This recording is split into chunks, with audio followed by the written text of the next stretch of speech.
Hey guys, this is Miriam at High Life Auto. I am out doing a video test drive on a 2010 Dodge Caliber. If you've never been on my video test drives before, the way it works is I drive the vehicle on video and I tell you what I see, hear, think, smell, and feel to give you the best indication of being in the driver's seat without actually being in the driver's seat. I'm not a mechanic and this is not meant to be a 182-point inspection. Rather, this is meant to be a sneak peek into how the vehicle drives and any potential issues I notice as we're going along. So we'll take a look around the vehicle, we'll take a look under the hood, and then we'll go for a drive.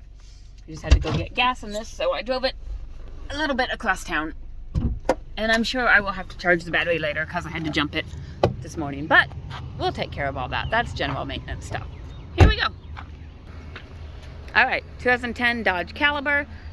Not horrible. It does have some rust down on the rockers, and when you open the doors it's worse. So it's that body is pretty rusty down there. It seems to be just on the body panels. It doesn't seem to go anywhere.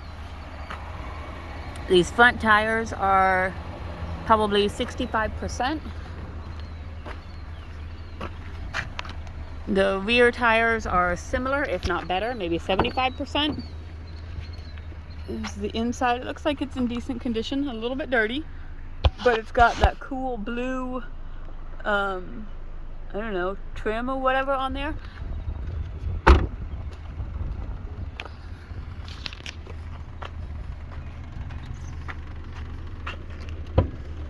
This is the back. You've got all that storage room, and those seats do lay down flat if you need more storage room. And this side's pretty decent. You do have the rust on the bottom. I think this car came from Wisconsin area, so that's your typical Wisconsin area type rust.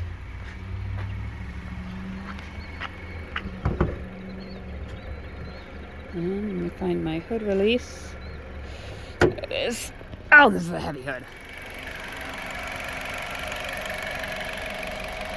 Here's your motor.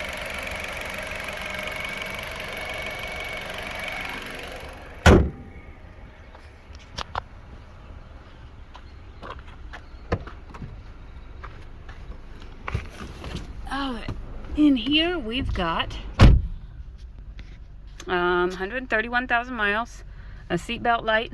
And I'm waiting to see if the check engine light comes back on. It had a bunch of stored codes from the battery being dead, like low voltage codes and stuff like that. So I cleared them, so I'm waiting to see if it will come back on. I will check it if they do, if it does. Over here is the radio. And there we go. We've got radio. It works. Exceed your expectations. Okay. The heat.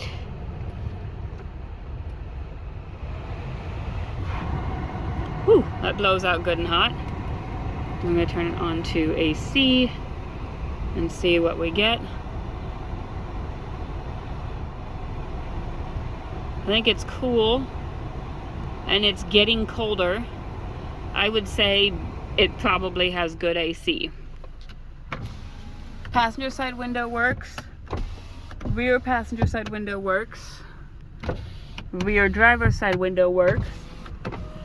And the driver's side window works. So, we will go take this thing for a drive.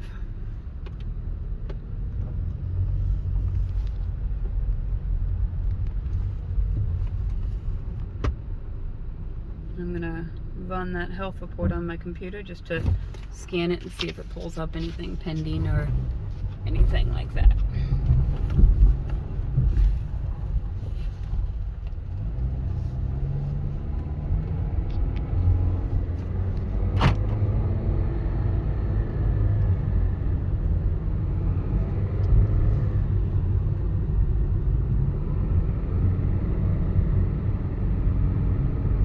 Does seem to have a late shift out of first gear.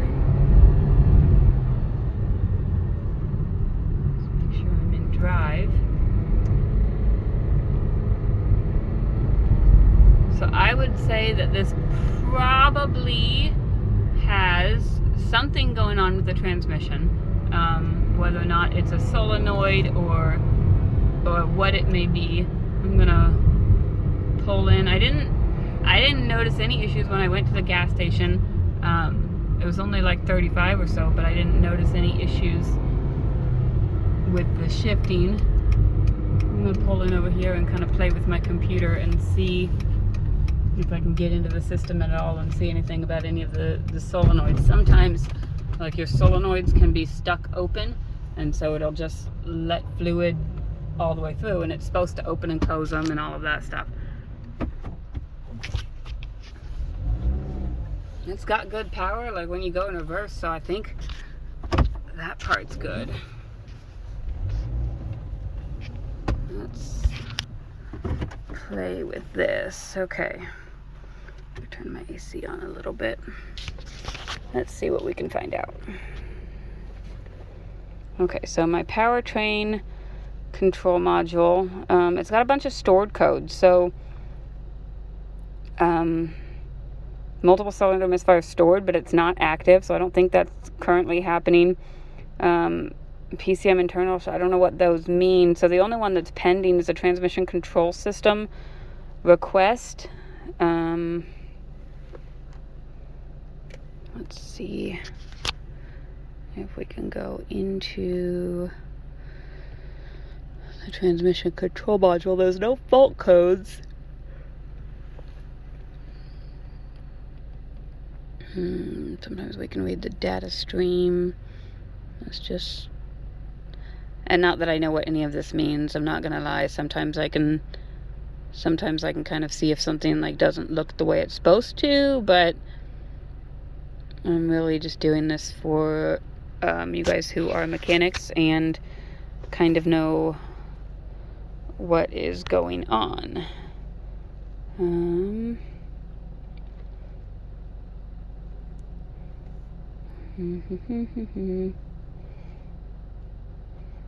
Let's see, this solenoid on P range switch on. Okay, so I'm in park. Those all look like they're normal ranges. Looks like a normal enough range. Reverse. I want to try something real quick. If I put it in reverse, ha! Look at that! It switched on. Okay, I'm in park.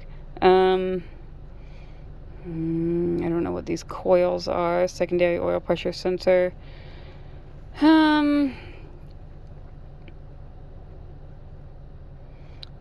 TCC slip speed. So it's right at the high, well, negative 128. So it's right at the high end of what it should be. I don't know what that means. Okay, so I don't know if that helped anybody. It doesn't mean anything to me. The only code on there is the P0700, which now it's got a fault on here. Like a transmission control module. I made fault code. Let's see what it. Incorrect gear ratio.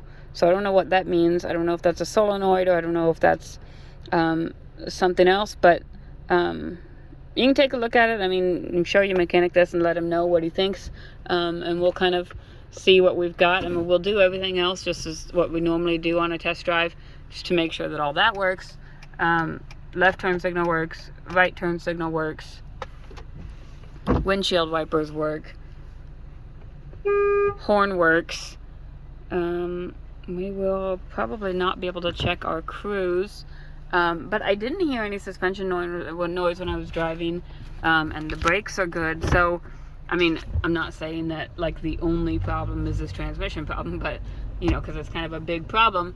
But as far as like everything else, it seems to be going just fine. So I guess if you have any questions, you can reach out to me. I will see what I can do. Yeah, I'll just see what I can do. Reach out to me, email me, call me, text me, show this video to your mechanic, have your mechanic come take a look at it. Maybe it's something simple. I just don't know for sure. So if you want to give me a call, my phone number is 309-267-7200. Thanks, guys.